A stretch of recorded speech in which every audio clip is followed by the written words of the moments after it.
Now, forensic police have focused their search on an Airbnb in Tenerife where missing teenager Jay Slater reportedly vanished from 17 days ago. And this comes as one of the men who last saw the 18-year-old insists the teen was alive when he left that property. Meanwhile, Jay's mother, Debbie Duncan, has revealed her pain and agony over her son's disappearance. Well, joining us now is the host of Protect and Serve podcast and the former police officer, Oliver Laurence. Oliver, welcome to the show. Always a pleasure to have your company. A lot of huge questions being asked, Oliver, about the nature of this investigation. It seemed that the police in Tenerife pursued this one line of inquiry that Jay Slater had gone for a walk, and so therefore they fanned out with the aerial search, the helicopters, the drones, the sniffer dogs, and yet now everything has flipped back to the beginning point. That Airbnb property, the focus around people who last saw him, two of whom were allowed to even leave the country without even being questioned. Oliver, do you think this latest twist just asks huge questions about the nature of this investigation? Yeah, well, good morning, Martin. Morning, Elliot. Listen, I think, first of all, it definitely shows maybe the level of dysfunction in this investigation. You know, we, as you said, quite rightly pointed out, what we last knew 16 days ago was Jay made contact with his friends late one evening to say that he had 1% of battery left, that he was running out of water, and that he was lost and disorientated. And we had a full-blown search carried out by local Spanish authorities in Tenerife. That hasn't obviously gained any results whatsoever. Two individuals that were known to have been the company of Jay were returned back to the UK after a short level of questioning. So one has to start beginning to ask sort of what is the investigation's plan? What is the hypotheses of the investigators in Tenerife? And the most important thing is, as these investigations gain traction, they gain an awful lot of international attention, which then starts the conspiracies running hot, which then leads a family who see all this online and in the papers really traumatized as to sort of what has happened and asking them, leaving many, many questions as to what is possible next. And Oliver, bring us up to speed on the latest development, which is a man being interviewed and this man being one of the last people to have seen Jay.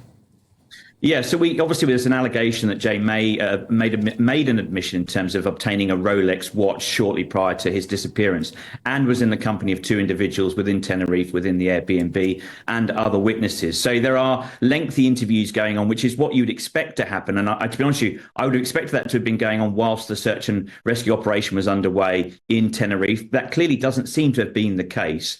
So there are lots of inquiries ongoing, and obviously our thoughts are with the family very much at this moment, who'll be wondering sort of where this investigation is going to take. Obviously, at day 16 or 17, the chances of Jay being found alive are slipping away, which is very traumatic for the family. But yes, you know, and I would hope maybe that Tenerife authorities will reach out to British police, asking for their assistance in re-interviewing those two individuals here in the UK.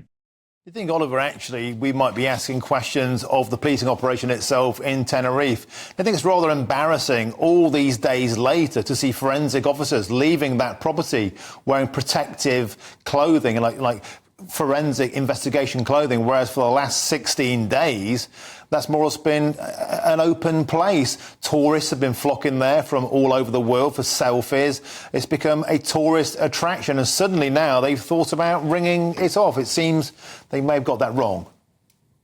We often see, sadly, some investigations around the world developing a conclusion and then working backwards from that, whereas, you know, not allowing them the evidence to take them in the direction they should be going. And I think there may have been slight tunnel vision with respect to just focusing on the individual's disappearance within that large area of expanse where he was last seen or last known to be. Obviously, priority on preservation of life is critical, but ultimately, you know, you would want to think that in the background, whilst all that search is underway, that there would be lengthy investigations going on, that important forensic work, because if you miss some of those key forensic elements, it could be anything from DNA evidence to maybe sort of, you know, evidence of an altercation. Any sort of evidence like that really gives you a better understanding as to what happened in the lead up to an individual's disappearance. So I think there are serious questions to be asked, and I just hope the Spanish authorities start moving now at pace in terms of their forensic work so they can provide a better level of clarity to the family and hopefully be able to identify where Jay may be. Oliver, what have you made of the last 17 days? Debbie Duncan, Jay Slater's mother, has referred to the social media speculation that we've been seeing and talking about how painful that has been for her to see. It does seem as though we are seeing more and more of this, aren't we? Armchair detectives online talking and theorising about what they think may have happened? As soon as you find a case, Ellie, which has got any sort of element of question in it, or the individual's integrity is questioned, such as Jay and this Rolex watch as an example, those conspiracies just take off. And the problem is, I don't think there's been much control from the investigating agencies in Tenerife. I haven't seen any sort of outward briefings from them. The family are desperate for support. Very few people turned up to support them with their own search and rescue effort in terms of trying to see if they could find Jay. These issues do get carried away, and armchair detectives come out from the woodwork. They throw a number of conspiracy theories out there, which really are unhelpful and can be quite hurtful to the family, who are left asking desperate questions as to sort of, are any of these actually true and correct? So, these assumptions just lead to confusion, which often lead the police to be troubled and chasing down inquiries that aren't accurate, because they're really just trying to support the family and answering some of the myths that are being created by, as you say, armchair detectives. OK, we'll have to leave it there. Oliver Laurence, thank you for joining us. The plot thickens.